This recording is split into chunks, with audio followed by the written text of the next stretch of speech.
जिल्हा परिषद आणि पंचायत समितीच्या निवडणुकीच्या प्रचार सभेच्या निमित्तानं उपस्थित शिवसेनेचे सचिव रामभाई रेपाळे, त्याचप्रमाणे आपल्या तालुक्याचे आमदार आपला माणूस शरददादा सोनवणे, प्रसन्न अण्णा डोके, तालुका अध्यक्ष बाबूभाऊ पाटील, सन्माननीय व्यासपीठ।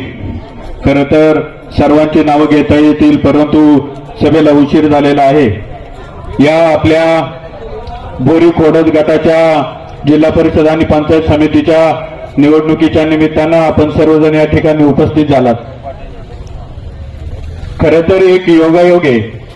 2014 साली दादा आमदार झाले आणि 2015 साली माधुरी सरपंच झाली।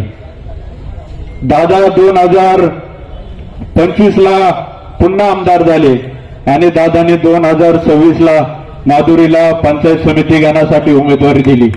निश्चितपणे दादा आपण जो विश्वास दाखवलाय तो विश्वास सार्थ करण्याचं काम आम्ही या ठिकाणी करणार आहोत।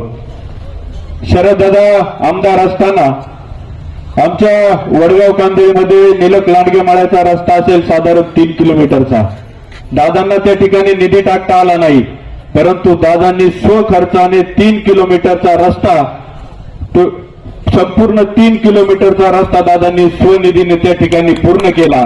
असे शरददादांचे दातृत्व। आमच्या वडगाव कांदळीमध्ये अनेक विकास कामे शरददादांच्या माध्यमातून झाली। मुख्यमंत्री ग्राम सडक योजना असतील, गावातील छोटे मोठे रस्ते असतील। माऊली शेठ खंडागळे ज्यावेळेला जिल्हा परिषदचे सदस्य होते, गावातील विकास कामांमध्ये माऊली शेठ खंडागळे यांचाही खूप मोठा सहभाग आहे। या ठिकाणी बिरवा महाराज पतसंस्थेचं मी गेले 10-12 वर्ष प्रतिनिधित्व करत आहे। आमच्या गावातील लोकांनी जो विश्वास ठेवला, आजूबाजूच्या गावातील ज्या कष्टकरी समाजाला त्या ठिकाणी सहाय्य करण्याचं काम या पतसंस्थेच्या माध्यमातून केलेलं आहे। त्याचप्रमाणे आपण सर्वजण जाणता आपल्या जुन्नर तालुक्याचं नाव जो शिवनेर केसरी बैलगाडा शर्यतीनं झालेलं आहे, त्या बैलगाडा शर्यतीचं आयोजन गेले 4 वर्ष आम्ही या ठिकाणी करत आहोत आणि त्याच्या माध्यमातून या मतदारसंघामध्ये एक मोठा मित्र परिवार जमलेला आहे। येडगाव हर्षल भाऊंनी सांगितलं, येडगाव जरी या गटामध्ये नवीन असलं तरी तो पूर्वीचा बाबूभाऊ यांचा मतदारसंघ आहे। बाबूभाऊंच्या रूपाने ज्या ठिकाणी माऊलींना जरी स्वतःचं गाव या मतदारसंघामध्ये नसेल तर येडगाव या ठिकाणी त्याची उणीव निश्चितपणे पूर्ण करणार आहे।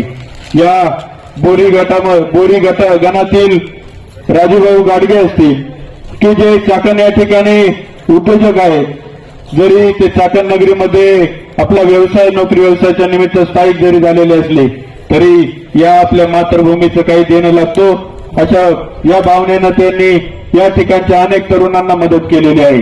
त्यांचं शिक्षण या बोरी गावामध्ये झालेलं आहे।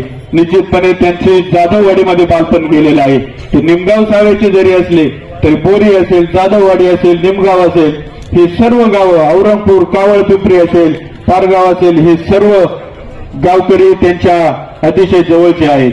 या ठिकाणी खरं तर बोलण्यासारखं भरपूर आहे, परंतु वेळेअभावी मी माझं भाषण आटोपत घेतो।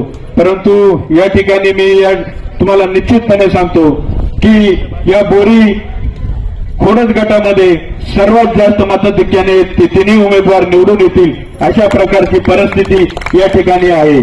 आपल्याला एकनाथजी शिंदे साहेब आपल्या राज्याचे उपमुख्यमंत्री यांचे हात बळकट करायचे आहे।